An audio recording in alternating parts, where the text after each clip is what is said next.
साथियों, धनु लग्न के लोगों के लिए तीन ग्रह जो सबसे योग कारक और शुभ होते हैं, आइए जानते हैं। सबसे पहले हैं गुरुदेव, क्योंकि गुरुदेव की दशा अंतरदशा में ही ये अपनी पहली गाड़ी, अपना पहला स्वयं का घर जरूर खरीदते हैं। जबकि मंगल देव जो है वो इनके लिए पंचमेश है, अर्थात जब भी मंगल की दशा अंतरदशा आएगी वो इनको आकस्मिक धन देगी। शादीशुदा यदि है तो संतान सुख भी वो अवश्य देगी। और तीसरा है सूर्यदेव। सूर्यदेव की दशा अंतरदशा में इन्हें बहुत बड़ा राजयोग घटित होता है, कोई पद मिलता है। परीक्षा की यदि तैयारी कर रहे हैं, आईएएस पीसीएस वगैरह की, तो उसमें ये उत्तीर्ण अवश्य हो जाते हैं।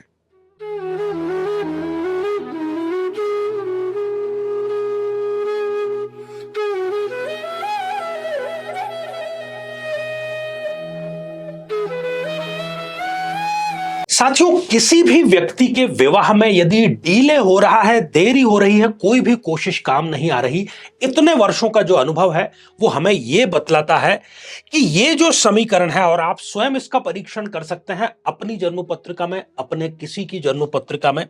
यदि शनि, राहु, केतु, मंगल यदि लग्न में विराजमान है, इनमें से कोई एक या अधिक ग्रह इस सप्तम भाव में, जो कि विवाह का भाव होता है, शनि, राहु, केतु, मंगल, इनमें से कोई एक अधिक विराजमान है, या मंगल 12th हाउस में, 4th हाउस में यहां से बैठ करके दृष्टिपात कर रहा है, या शनिदेव की बात करें तो यहां पंचम भाव में विराजमान होकर के या दशम भाव में विराजमान होकर के इस सप्तम भाव को देखने का कार्य कर रहे हैं।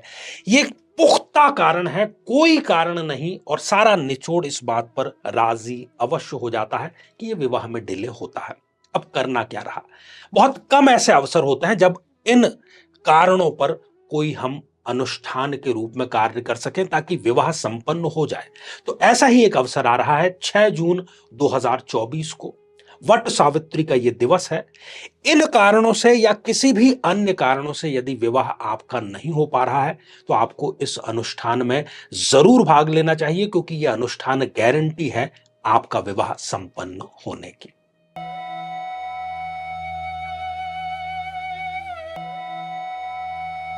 तो मेरे बहुत ही प्रिय और बेहद सम्मानित साथियों, हृदय की असीम गहराइयों से अभिनंदन, बहुत बहुत हार्दिक स्वागत। साथियों, बात हम आज करेंगे धनु लग्न की, और बात करेंगे योग कारक और मारक ग्रहों की, क्योंकि हर एक व्यक्ति के लिए जिसका रत्ती भर भी इंटरेस्ट है अपने जन्म पत्रिका में, ज्योतिष शास्त्र में, तो उसको अवश्य यह पता होना चाहिए कि उसके लिए अच्छे और बुरे ग्रह कौन से हैं। क्योंकि अच्छे ग्रह अर्थात जो योग कारक ग्रह होते हैं, उसकी दशा में व्यक्ति बहुत कुछ अचीव करता है, सुख पाता है, शांति पाता है, समृद्धि पाता है। लेकिन जब भी उसको मारक ग्रह की दशा अंतरदशा आती है तो वो उसके लिए पीड़ा, मृत्यु तुल्य कष्ट और बहुत सारी परेशानियां लेकर के आती है।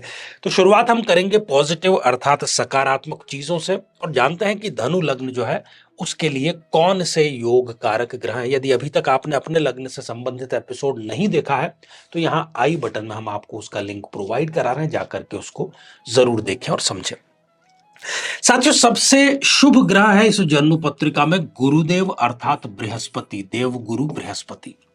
जब भी इनको गुरु की दशा अंतरदशा आएगी, क्योंकि चाहे योग कारक ग्रह हो चाहे मारक ग्रह हो, वो अपना रिजल्ट तभी प्रदान करता है जबकि उसकी दशा अंतरदशा, प्रत्यंतर दशा या गोचर आता है।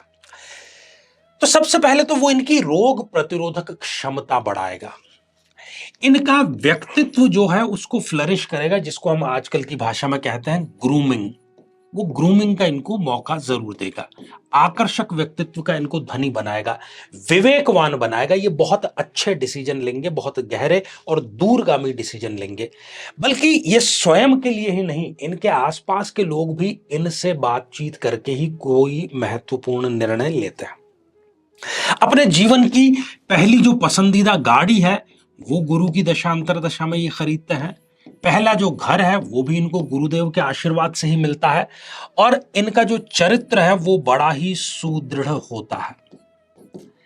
माता से इनका बहुत ज्यादा लगाव होता है। ये सारी चीजें इनको गुरु की दशा अंतरदशा में मिलती है। साथियों, जो दूसरा योग कारक ग्रह है वो इस जन्म पत्रिका में है मंगल देव। और वो इनको क्या क्या प्रदान करता है, क्योंकि प्रत्येक जन्म पत्रिका में हर एक ग्रह को कुछ डिपार्टमेंट्स मिले होते हैं।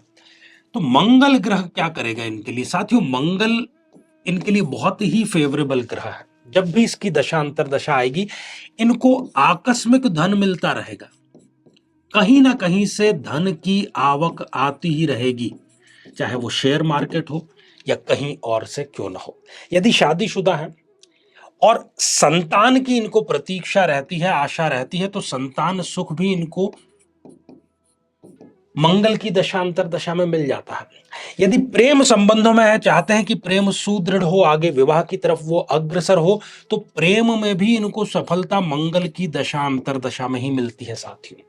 यदि विदेश जाकर के ये बसना चाहें और ये चाहें कि वहां पर इनको एनआरआई का तमगा मिले, तो वो भी इनको मंगल की दशा अंतर दशा में जरूर मिलता है। और जो वृद्धावस्था है, जो हर एक व्यक्ति चाहता है, जिंदगी भर काम ही उसी के लिए वो करता है, तो वो वृद्धावस्था भी इनकी मंगल की दशा अंतर दशा यदि वृद्धावस्था में आए तो बड़ी ही सुखद और चैन शांतिपूर्वक इनके वो बीतती है। साथियों, इसके अतिरिक्त सूर्य देव की भी यहां पर हम पॉजिटिव ग्रहों में ही चर्चा करेंगे, क्योंकि सूर्य इनकी कुंडली में भाग्येश है, नवम भाव का लॉर्ड है। तो सूर्य की जब भी इनको दशा अंतरदशा आएगी, वो इनके लिए भाग्योदय कारक साबित होगी। जिस किसी कार्य को लिए हाथ में लेंगे उसमें इनको सफलता मिलेगी। और ये देखा गया है कि कोई बहुत बड़ा पद और कोई बहुत बड़ी परीक्षा या राजनीति में सफलता इनको सूर्य की दशा अंतरदशा में मिलती है। यदि ये लाइजनिंग का काम करते हैं, सरकारी ठेकेदारी का काम करते हैं, तो सूर्य इनके जबरदस्त फेवर में अवश्य रहता है। एक और योग कारक ग्रह की बात कर लें, पर उसमें एक छोटा सा पेच है, और वो ग्रह है बुध ग्रह। साथियों, बुध जो है वो एक युवावस्था का स्वामी है और स्वयं अकेले वो कोई रिजल्ट नहीं देता। यदि बुध इनके बहुत अच्छे प्रभाव में है, किसी ऐसे ग्रह जिसकी अभी हमने चर्चा की, गुरुदेव मंगल या सूर्य के साथ में है, बुधादित्य योग बना रहा है, कोई अच्छा योग बना रहा है, तो विवाह के पश्चात उसका भाग्योदय जरूर होता है। और यदि पार्टनरशिप में ये कोई काम करते हैं तो उसमें सफलता जरूर मिलती है। पैतृक संपत्ति इनको जरूर मिलती है, प्रसिद्धि इनको जरूर मिलती है, अनुशासन इनके जीवन में आ जाता है, पद भी इनको मिलता है, और कोई नया बिजनेस भी बुध की दशा अंतरदशा में इनका प्रारंभ जरूर होता है।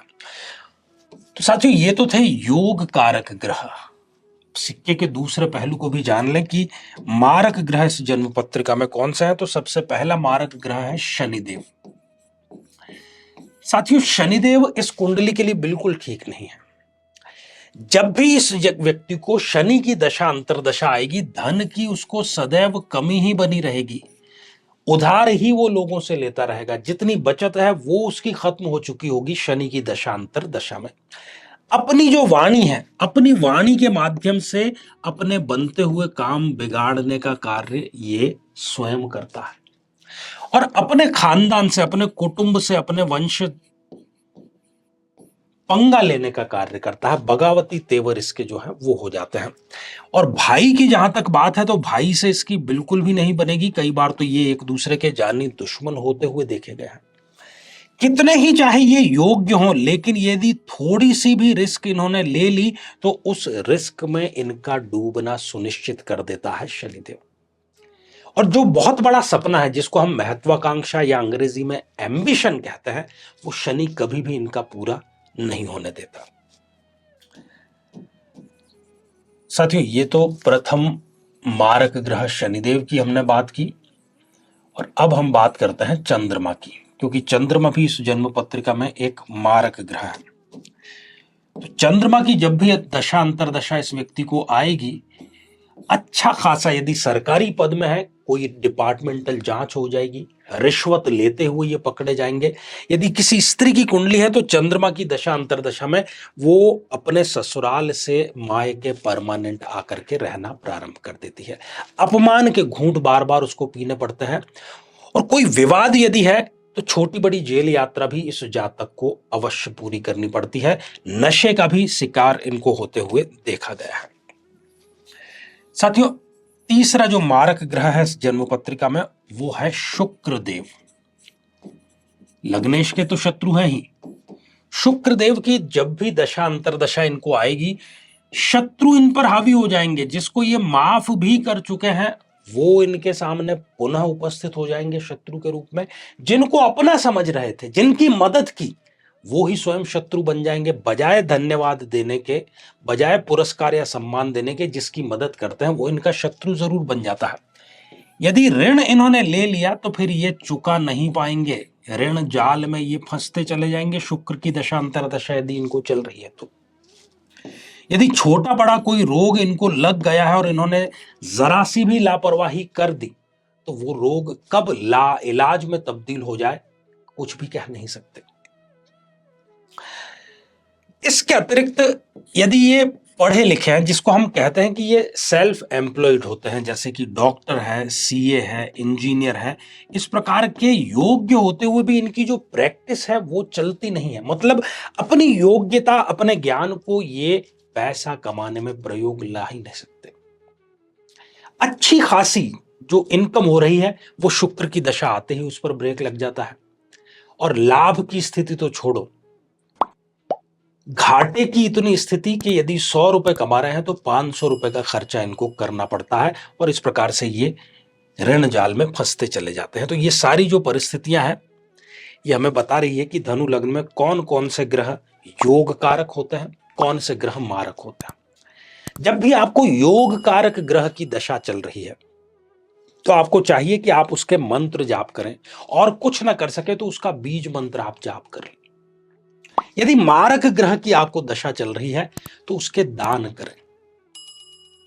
बहुत ही अकाट्य उपाय हैं, बहुत चमत्कारिक उपाय हैं, अनुभव सिद्ध है। तो ये सारे कार्य करिए और श्रृंखला ये हमारी आगे भी जारी रहेगी। तो आज के लिए केवल इतना ही, और इसी मंगल कामना के साथ में कि आप सभी स्वस्थ, समृद्ध और शांतिपूर्वक जीवन व्यतीत करें। नमस्कार।